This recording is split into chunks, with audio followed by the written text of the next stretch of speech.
heard some people say that Christmas albums tend to be recorded on the hottest day of the year, and I've got to say, I'm pretty sure it's hit 100 degrees at least a couple times while I've been recording this, but I guess nothing gets you in the Christmas spirit like a background of July 4th fireworks, am I right?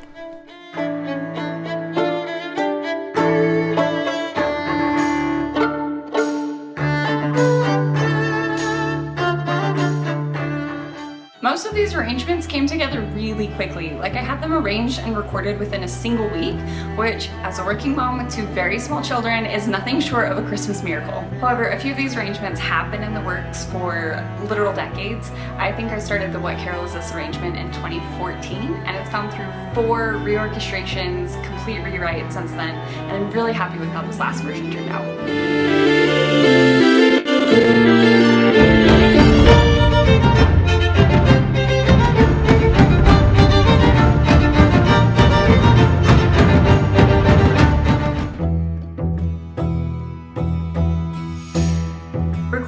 String quartet by yourself is satisfying, but it's also exhausting. On most albums, you're usually recording one solo line, like a solo vocal or a solo guitar, but on this album, I recorded 4 solo parts per song by myself. I will admit it was the only time I got a little bit sick of Christmas music by the time I was recording my 4th instrument, and I'd heard that track like 12 times at that point, but it is very satisfying to hear all the parts come together.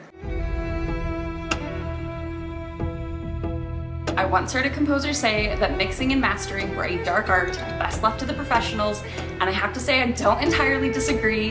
It has been a very steep learning curve trying to figure out how to produce and mix my tracks to the level that I want them to be, but I have learned a lot in the process, and I also have to give a huge thanks to my husband. He's a wonderful composer and producer in his own right, and his ear has been invaluable on so many of these tracks.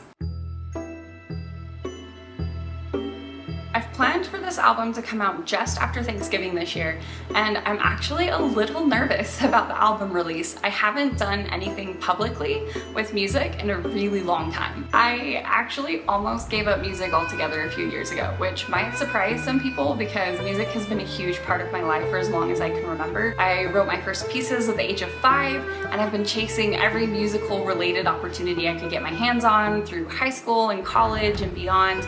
I joined a couple of string quartets, and I was performing and arranging all across the state of Utah, and then I had a baby and things changed. The string quartets I was a part of started dropping hints that I wasn't dressing sexy enough for their vibe, or I wasn't available enough for last minute gigs, and as a new mom struggling with sleepless nights and a very postpartum body, that was really rough to hear. After years of performing and arranging music for these groups, I finally decided to quit one string quartet, and then the manager actually kicked me out of the other one and said, "Your stuff's not that good anyway, I would rather start from scratch."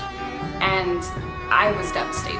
I wondered if music was even worth it anymore. I tried to put a little more effort into my personal music YouTube channel. I started grad school, but things were just different. It was hard. Suddenly it felt impossible to keep up with music and motherhood at the same time. I got pregnant again, and I decided maybe it's time to let this music thing go and focus on motherhood. So I hit pause on grad school, I stopped posting on my YouTube channel, and I pretty much withdrew from the music world. But a few months after my second baby was born, I was listening to an author's podcast, and he said something really interesting. He said something along the lines of, even if no one ever read his work, he would still keep writing because it's part of who he was. And that's when it hit me. Music is a part of who I am. I realized that even with the heartbreak and the rejection and the struggle to balance my time, I could never just walk away from music. I was still teaching lessons and arranging and showing my toddler how to hold a violin. And my idea of what it means to be successful at both music and motherhood has changed. To be a successful mother, I love and care for my children. And to be a successful musician, I love and care for my music. So I came back to music, but this time not for money or a career or even to chase a specific dream, but it's because I love it. It's part of who I am. And I will always keep making music, whether anyone's listening or not.